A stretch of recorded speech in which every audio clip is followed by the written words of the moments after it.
Welcome back. As over 40,000 people recover from running yesterday's marathon in central London, a new report published by the US Health Effects Institute claims 95% of the Earth's population today lives in an area where pollution exceeds air quality guidelines set by the World Health Organization. Joining me now from Boston, Massachusetts, is the president of the Health Effects Institute, Daniel Greenbaum. Daniel, welcome to Going Underground. Here in the UK, air pollution is linked to the deaths, apparently, of 5 people every hour. But your report says 95% of the world's population is breathing in dangerously polluted air. How did you arrive at such a figure?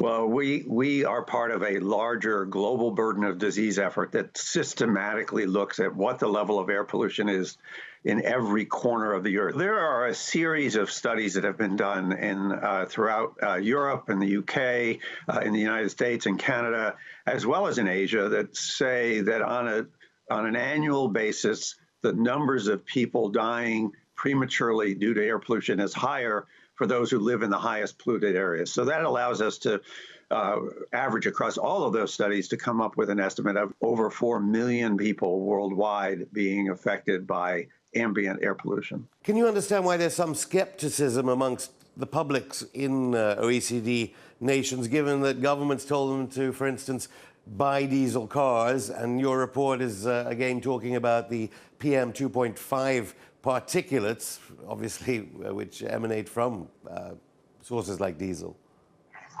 Well, in the case of diesel, particularly in Europe, is a bit of the classic case of the cart getting ahead of the horse. The technology was more fuel efficient. I know the European governments pushed to get more diesel engines, but they did that before newest technology, which is now available, that can dramatically reduce the emissions from diesel vehicles if they're operated properly.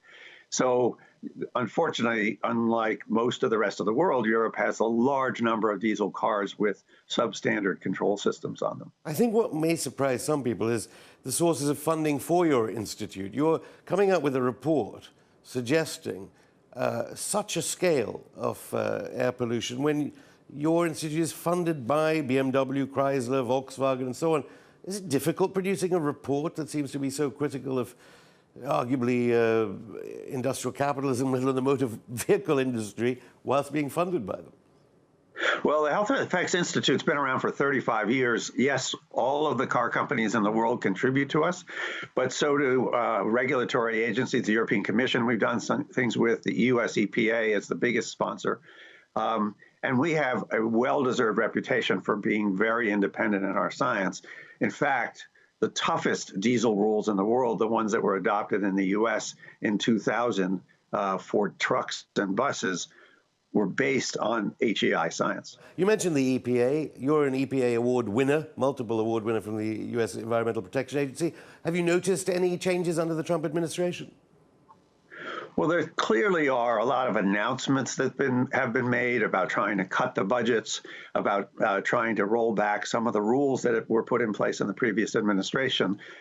We work on a day-to-day basis with a lot of the people at the career level and even some of the new people. And much of that has not actually transpired yet. And we're working to get our science to inform those future decisions, as it has done in the past, as it's done no matter who's in power, to really support stronger and smarter regulation of air pollution. Obviously, the EPA boss, Scott Pruitt, is in the news, but personnel in the EPA are casting doubts over clean air legislation. In the wake of your report, do you see any merits in trying to rip up clean air legislation in the United States?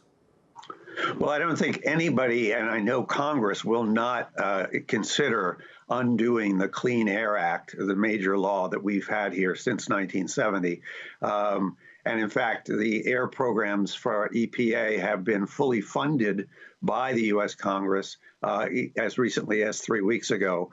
So it's not clear to me that we're going to see wholesale ripping up of that. There may well be, and there is some effort to try and revise, to change some of the rules. And I think, and I hope that given the quality of the work that we do, that our science can help inform that, so the decisions are not made cavalierly, but are actually made based on the best science.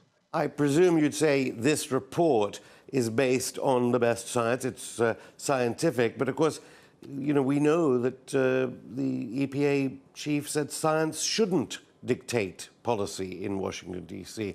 Can you understand that there are some forces in American public life who believe that the kinds of conclusions institutes like yours make are strangling industry? Well, we certainly understand that there are people who are concerned about the science. Some of them actually turn to us to say, well, what really is the answer with the science? Because they know we have this track record of being a straight shooter organization.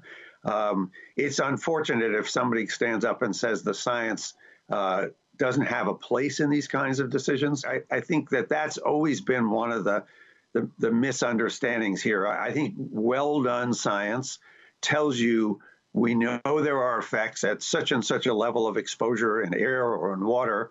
And then there is a policy decision that has to be made. Is that enough to take action? Daniel Greenbaum, thank you.